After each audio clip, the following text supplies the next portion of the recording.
All right, welcome back to video 2 of Corona Combat, the Rapier edition. Today we're going to cover the 6 basic parries. As we go on, we'll cover some of the more advanced parries, but these are the 6 basic ones that you'll need to know for most of the moves in stage combat. All right, enjoy. Hey, I'm David Wilkerson. Welcome back to Corona Combat Rapier. Today, for our second class, we're going to learn about parries. And that brings us to the second sort of safety thing about stage combat that I want to talk about. Every stage combat move, no matter what the weapon, has 3 parts to it. There's my prep, there's my partner's reaction, then there's the move. So for instance, if I'm fighting with a rapier and I'm supposed to attack, there's my prep, and then my partner is going to react to that prep. Often, if it's not a wound or a kill move, they will start their prep into a parry. And so I will prep, they'll start their parry, then I'll come through with the move. If they don't react, I'm never going to do the move. That's another important safety feature of stage combat. Prep, reaction, move. It'll feel weird at first, especially when you're going really slow with your partner. It'll feel like there's a lot of air. But when you're going on the night with full flow, it looks perfectly realistic. But you got to get it into your body. They'll wait, they start, then you go. Okay? Great. All right. Parts of the blade. If you look at the blade, let me just get to where you can see the whole thing. The bottom third is called the fort, and that is the strongest part of the blade. And the top third is called the foible, and that's the weakest part of the blade. And those parts of the blade will help us in storytelling. Because as a choreographer, it's important that the audience never lose the story of the fight that I'm trying to tell, right? So when we're parrying, which means we're on defense, right? When we're parrying, we're always going to want to parry with the fort of the blade. And when we're attacking, we want our attacks to meet the other blade on the foible. Because if you've seen fights or movies where there's just a bunch of ting, ting, ting, ting, ting between the two, it's really confusing. You can't tell who's attacking and who's defending. But if I'm always catching an attack on the fort and I'm helping lean back, boom, I'm on defense, and the blade is meeting here. If I'm leaning forward and attacking, and the blade is meeting my partner's blade on my foible, that's really clear, attacking.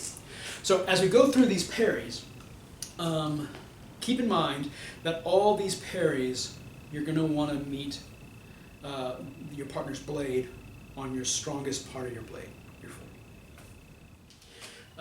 Now parries. Stage combat moves are based on parries to specific parts of your body.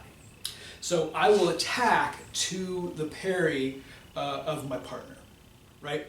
And then they will do that parry. So we're going to learn 6 parries to start off with. If we have time later, we may throw in some of the more advanced parries. The first parry is going to guard your left leg around the pocket height. And how you do this, let me do it from the side really quick. I'm guarding over here. Another thing about parries. Think about like a line in front of your body. If my partner's there attacking here, right? Think about a line in front of your body. And all my parries are going to be a little leaning out toward them, but they're going to go along that line. Boom, boom, boom, boom. Right? Because I want to stop the blows in front of me before they have a chance to get to me. Make sense? Good. So we are on guard, which again, feet together, step out to the side, point no higher than sternum. Right? And so the blow will be coming in at my left pocket, my left hip pocket over here. And so to parry that, what I'm going to do is I'm going to drop my point straight down, and then turn the back of my hand to me so that the strong edge is now facing that way.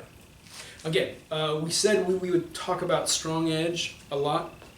in these videos, as you hold your sword like this, the strong edge is that edge away from you. The weak edge is the edge towards you. Strong edge out here, weak edge here. And so as I'm doing this parry, I want to block with my strong edge. And so what I'm going to do is I'm going to drop it down, turn my wrist to myself, and now look, that strong edge that was here, by dropping and turning my wrist, it's now facing the way I'm going to need it to block the attack, right? And so again, we're in on guard. Drop the point straight down, turn your hand until the back of your hand is facing you. Strong edge is facing your left, and you slide it straight over. That's a parry 1, which guards your offhand hip right there. Now, you don't want to just go straight there because that's not realistic. The illusion on all these parries is that a blow is coming straight for me and I'm catching it and clearing it away. If I'm in on guard and just go straight there, if it's a thrust, it's going to get me.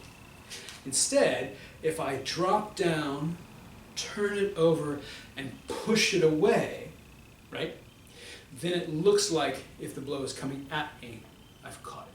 So again, parry 1 guards your weak hand hip. Drop down, turn the back of your hand toward you, strong edge is now facing that way, slide it over. So they would prep an attack, I would start my parry, they would come with the attack, I would catch it. That's a parry 1, right? Now, parry 2. Parry 2 is the same height, hip height, but it's on my sword side. And with a parry 2, all I'm going to do is I'm going to sweep aside, because again I want the illusion that I'm pushing all the blows away, and the back, instead of the back of the hand, my fingers are going to be facing me. So again, that strong edge is right there, and strong edge is going to meet the blow, right? So again, I go away and push.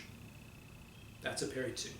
Again, I can't just go there, because again, if the illusion is that a thrust is coming straight at me and I just go there, then the illusion's broken.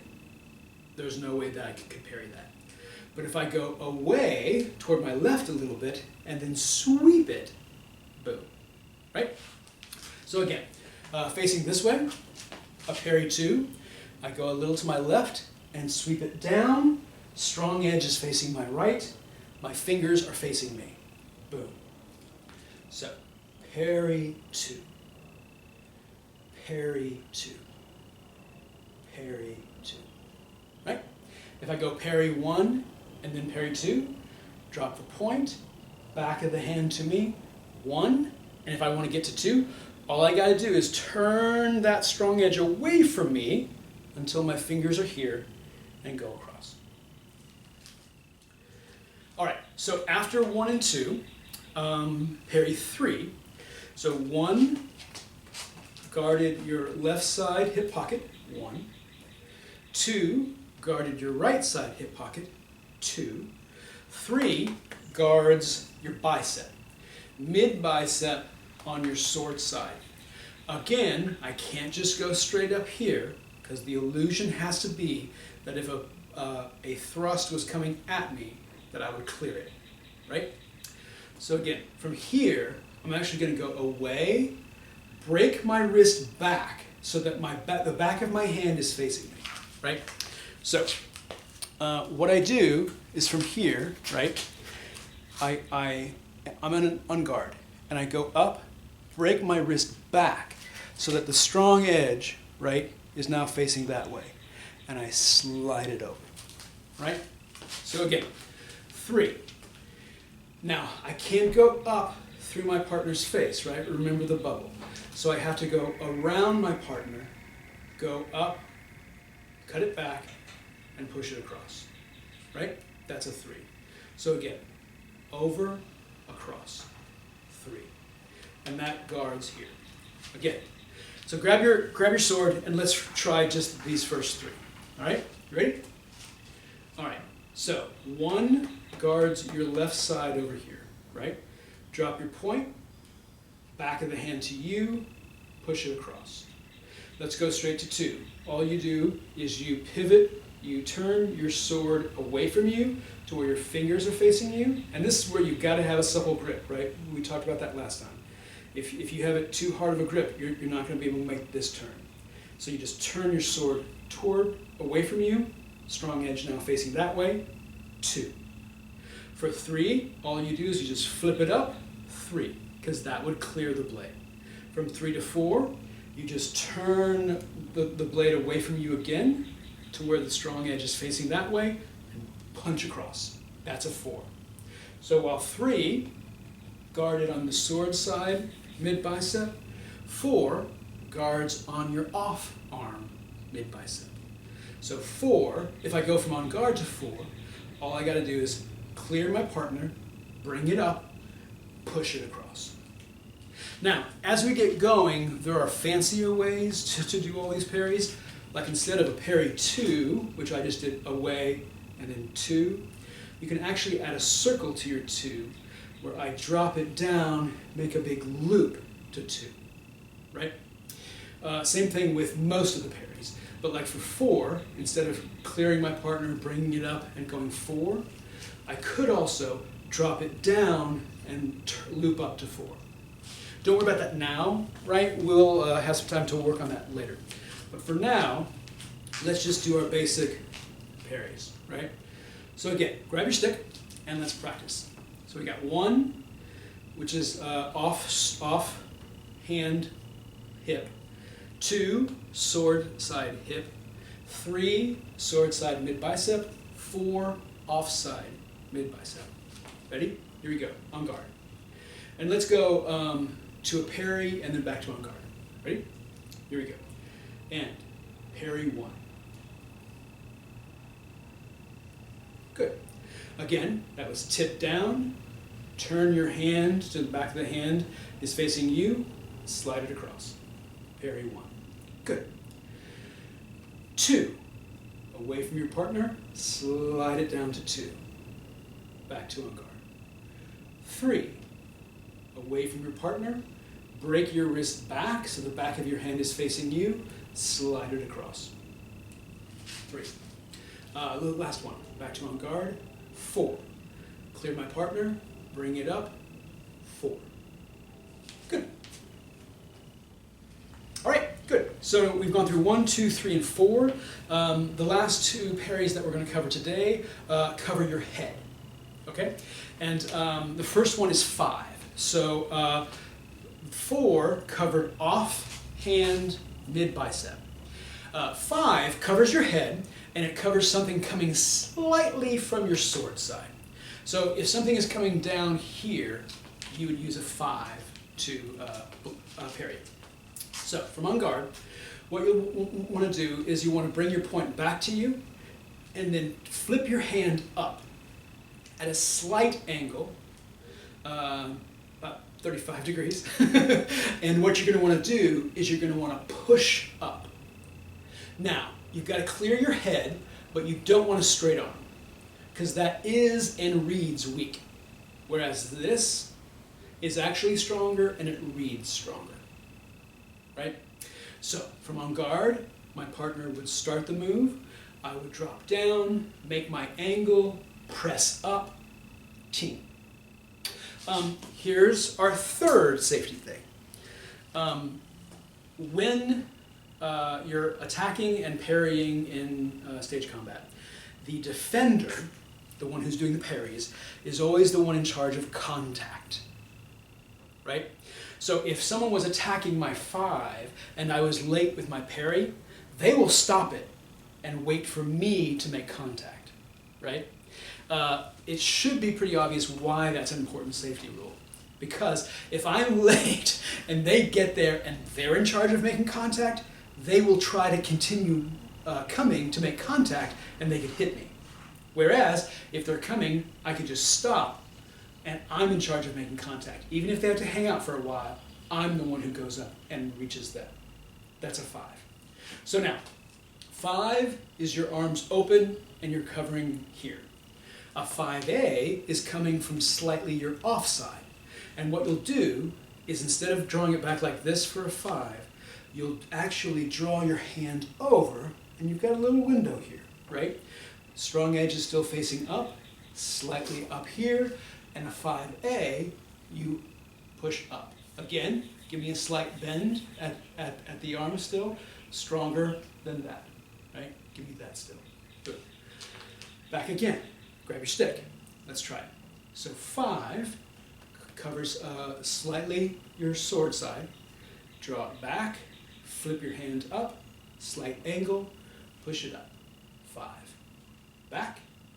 5A, draw your hand across your body. You can look through the window, look up, force it up. Good. Those are the 5 basic, 6. 1, 2, 3, 4, 5, and 5A. Those are the 6 basic parries. And you can do a lot with just those parries. There are some other more advanced parries that we'll get into later, but with those, you can do a whole fight. Why did they call it 5A instead of 6? I have no idea. I'm sure there's a good reason, but they did. So they called it 5 and 5A. All right, so practice your parries. Keep practicing your movement from the first class, and I'll see you next time. All right, those were the parries in Stage Combat Rapier. We'll come back next time and handle attacks, slashes, and thrusts. See you then.